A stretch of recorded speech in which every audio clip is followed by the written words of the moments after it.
In a dramatic and symbolic gesture that captured the attention of the basketball world, Hall of Fame coach Don Nelson used Game 2 of the NBA Finals to make a bold statement, one that spoke volumes without uttering a single word on the court. Nelson, the legendary former Dallas Mavericks head coach, arrived at the NBA Finals press conference donning a pair of Luka Doncic's signature Jordan Brand sneakers, sending a powerful message of protest against the Mavericks' shocking decision to trade the young superstar this season. Nelson didn't mince words when he explained his choice of footwear, making it clear this was no ordinary fashion statement. As a matter of fact, I want everybody to know I'm wearing Luka's shoes, his new shoes from Nike that just got on the market, Nelson declared. I'm wearing them in protest for the trade from Dallas. Tremendous mistake by the Dallas franchise to trade him, and I want everybody to know that.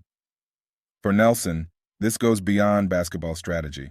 It's about preserving a legacy, honoring a player who isn't just a star, but a generational phenomenon. Reflecting on the philosophy that shaped his own views, Nelson cited his mentor, the legendary Red Auerbach, who preached the value of holding on to transcendent talent. His philosophy was when you have a great player, Bill Russell, John Havlicek, Sam Jones, you name him, you don't lose that player, Nelson said emphatically. You keep him for a lifetime. You put his number up and you honor that player. That's been my philosophy.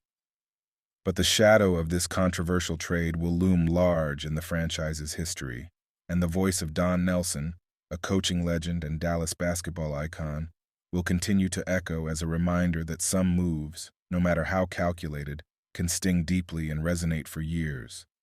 This disappointment leaves Utah at a crossroads. As Bailey pointed out, the Jazz could approach this situation in a few ways. They could continue the slow, organic rebuild and hope one of their recent first-round picks takes a major leap.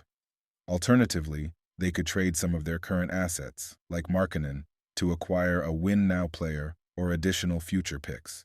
In this scenario, they'd add a player like Devin Vassell, who could help the team's growth while also holding trade value down the line. The appeal of this deal is clear. The Jazz would be able to stockpile more first-round picks while swapping Markkanen for younger players who fit their timeline better. Harrison Barnes provides a veteran presence, and the combination of Vassell and the future draft picks adds flexibility to the Jazz's long-term strategy. Bailey framed Markkanen as the ideal second option for the Spurs if they can't land a superstar like Giannis Antetokounmpo. Markkanen's finishing ability, both as an outside shooter and dunker, would draw tons of attention from Victor Wembanyama, he wrote. For a team looking to accelerate their rebuild and compete sooner rather than later, Markkanen offers exactly the kind of scoring punch they need. His ability to stretch the floor with his three-point shooting and finish in transition would complement Wembanyama's all-around game perfectly. The addition of Markkanen would not only help the Spurs immediately, but also signal to the rest of the league that they are serious about building a championship-contending roster around Wembanyama.